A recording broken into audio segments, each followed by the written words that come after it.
আসসালামু আলাইকুম, সবাই কেমন আছেন? তো আমি আজকে চিংড়ি দিয়ে লতি বোনা করব। এভাবে লতি চিংড়ি বোনা করলে অনেক মজা হয় খেতে। তো আমি লতিগুলো চুলে কেটে নিয়েছি, ধুয়ে নিয়েছি। তো চুলে একটা প্যান বসিয়ে দিয়ে একটু লতিগুলো দিয়ে দিয়েছি, টেলে নেব। লতি টেলে নিলে যেভাবে রান্না করেন লতি ভাঙে না। তো এখন দিয়ে দিচ্ছি চিংড়ি মাছ, দিলাম হলুদ লবণ দিয়ে মাখিয়ে নেব। প্যান বসিয়ে দিলাম চুলায়। তো এখন তেল দিয়ে দিয়েছি, দিয়ে দিলাম চিংড়ি মাছগুলা। তো এখন দিয়ে দিব পেঁয়াজ কুচি।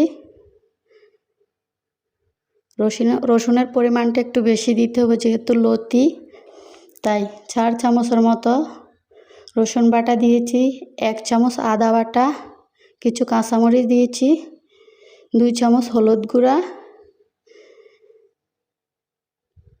1 চামচ মরিচ গুঁড়া, 2 চামচ ধনে গুঁড়া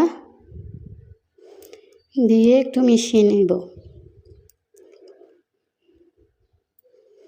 তো তেলের পরিমাণটা কম হয়েছে তাই আর একটু তেল দিয়ে দিলাম। এখন দিয়ে দিলাম লতি।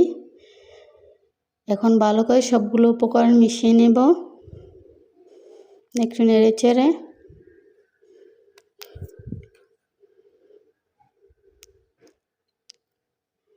একটু উল্টিয়ে দিলাম। তো দিয়ে দিয়েছি লবণ। এখন ঢাকনা দিয়ে রাখবো। তো এখানে 1 কাপের মতো পানি দিয়ে দিয়েছি সিদ্ধ হওয়ার জন্য। তো ঢেকে দেব। তো সিদ্ধ হয়ে গেছে। এখন ভালো করে নেড়ে চেড়ে, যেহেতু পানি না থাকে, তো এখন দিয়ে দিচ্ছি স্বাদের ম্যাজিক মশলা, দিয়ে দিচ্ছি ধনে পাতা। তো হয়ে গেল আমাদের চিংড়ি দিয়ে লতি বোনা। তো এভাবে বাসায় ট্রাই করে দেখতে পারেন। তো কেমন হয়েছে জানাবেন। তো সবাই ভালো থাকবেন।